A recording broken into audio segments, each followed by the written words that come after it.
حسام كان لازم يبقى اذكى من كده ويتجنب الخلافات اللي ممكن تنتقص من المكاسب اللي خدها في البطوله. عندك كريدت خدته جوه البطوله، الناس كلها بتتكلم في الاعلام ان في مدير فني اتولد جوه البطوله، كلها حاجات ايجابيه حتى وخساره مع فريق زي السنغال كانت خساره مؤلمه، ولكن الناس كانت متمسكه بالمكاسب اللي انت حققتها في البطوله من حيث جماعيه الاداء واللعب الجيد في ماتش كوت ديفوار خصوصا، وطريقتك تجاوز دور المجموعات بشكل شيك وبشكل قوي لمنتخبنا. كانت كلها حاجات تبني عليها يا كابتن حسام.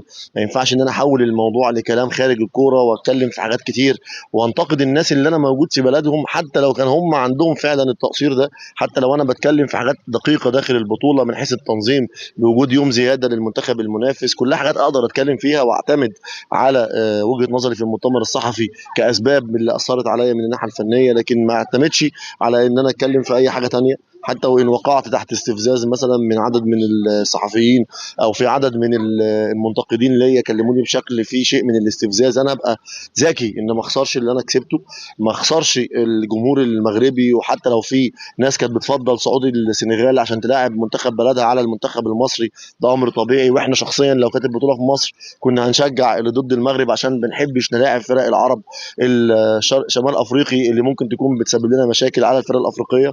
فكان لازم نبقى اذكى من كده، نعتذر ونقول ان احنا كنا في يوم مش يومنا، ما كانش فيه بيلد اب جيد للمنتخب، كان في عدد من اللاعبين مرهق، كان في عدد من اللاعبين ما كانش جاهز قبل البطوله. تدي نفسك الحجج اللي مقبوله مع اعتذار بالخروج، هتبقى اشيك بكتير من انك تخرج تخبط في الدوله المنظمه، تبدا تنتقد في قرارات تحكيميه سواء كان من الاعلام او من البعثه في المنتخب. كلها حاجات غلط. كابتن حسام اخطا، كابتن ابراهيم اخطا، محتاجين نتلافى ده في الفتره الجايه خصوصا مع الاندنج او الكلوزنج بتاع البطوله واحنا بنخلص ماتش نيجيريا. لازم نبقى اشيك من كده ونبقى بنبني على المكاسب يا كابتن حسام اللي انت شخصيا ما كنتش تتخيل ان هي تتحقق لك في البطوله، ولكن بفضل ربنا وثم مجهودك اتحققت لك.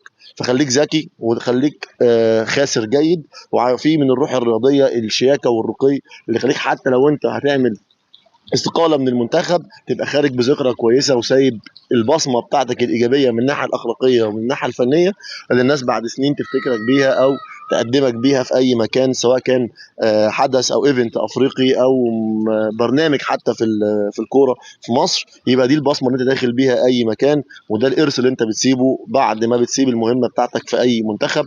ليه لا تمسك منتخب تاني او ترجع حتى للمنتخب المصري تاني زي ما حصل مع الجوهري وغيره. بالتوفيق لكابتن حسام في ماتش نيجيريا، ويا رب يعود لرشده ويبدا يتلافى اخطائه واخطاء كابتن ابراهيم او اللي حصل الثلاث اربع ايام اللي فاتوا في استفزاز للدوله المنظمه، وان شاء الله نصلح الخطا ده بماتش